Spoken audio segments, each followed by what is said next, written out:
The International Monetary Fund has approved or authorized the immediate disbursement of $1 billion to Pakistan as a bailout for its economy or a loan for its economy.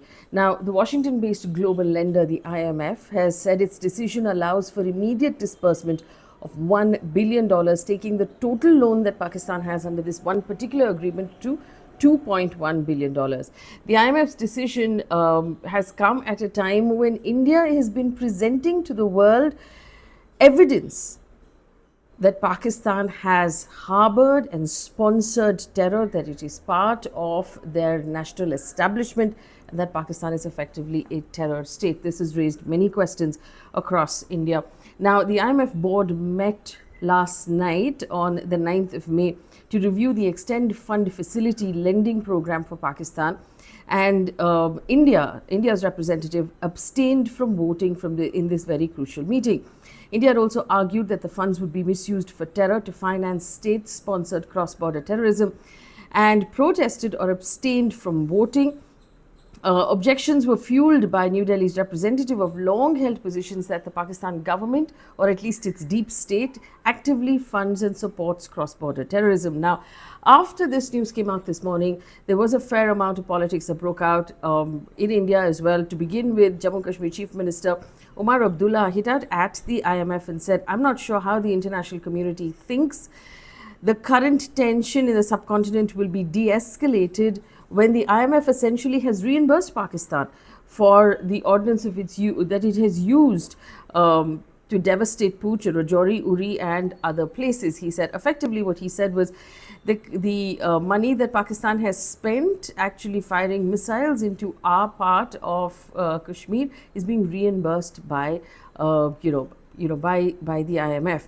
The Congress General Secretary in charge of communications, Jairam Ramesh, actually questioned the BJP and said, why has India only abstained from the vote? The Modi government has chickened out, he said. A strong no would have sent a powerful signal, end quote. And a fact check has come up after that, and it's very interesting as to why India abstained from voting. It turns out that there is no vote, that the only votes that are available to you is either a yes or an abstinence.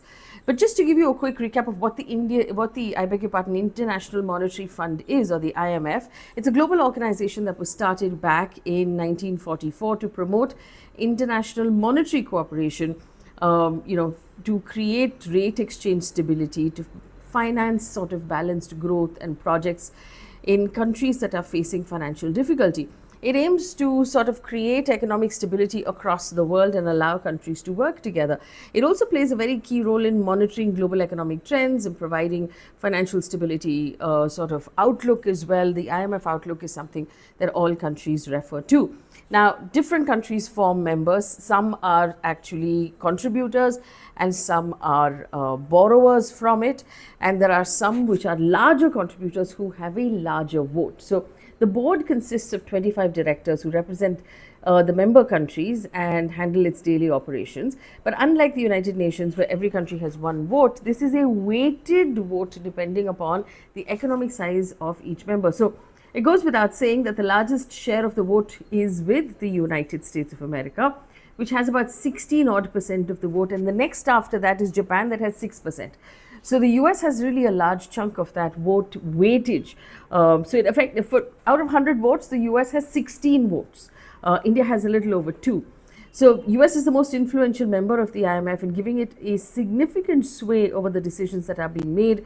Voting power is determined by financial contribution, which reflects the size and the strength of each member. So apart from the US, there is China, Japan, Germany, France, and several other countries, but none of them have the kind of weightage that the US has. And in cases where a vote is required, that, like I said, the system does not allow for a formal no.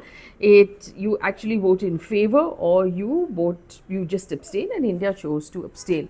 But the question of, was that like a wasted endeavor? What did India achieve by abstaining? We were able to raise our objections, and these are the objections that India has apparently raised before the IMF. They've talked about the fact that the IMF is giving money for assistance for development, and Pakistan has actually received support of the IMF in 28 out of the last 35 years, including 4 programs in the last 5 years without any meaningful or lasting reformer results. It also talked about the fact that the Pakistani military has continued dominance over its economic affairs. It actually does not have any transparency or a democratically elected, citizen driven government. So there's no civilian oversight as to what the military does, which is an argument that a lot of that money is just going to get funneled into military activity. Military activity gets translated into state sponsored terrorism, which means the IMF money is being funneled into terrorism. India firmly opposed providing funds to a country that continues to sponsor cross border terrorism. To give you a sort of idea of where both of our countries stand, India has used to be, back in 1947 onwards, for many years, a borrower, a regular borrower at the IMF, when we were trying to find our feet after independence. But in the few recent times, the recent years, India has not borrowed as much, and is actually, the relationship with IMF is more now about technical assistance and cooperation rather than actual borrowing. Pakistan, on the other hand, is a regular borrower. Has approached the IMF multiple times over the last few years to seek financial assistance, to support programs, to stabilize its economy, implement reforms, and address balance payment challenges.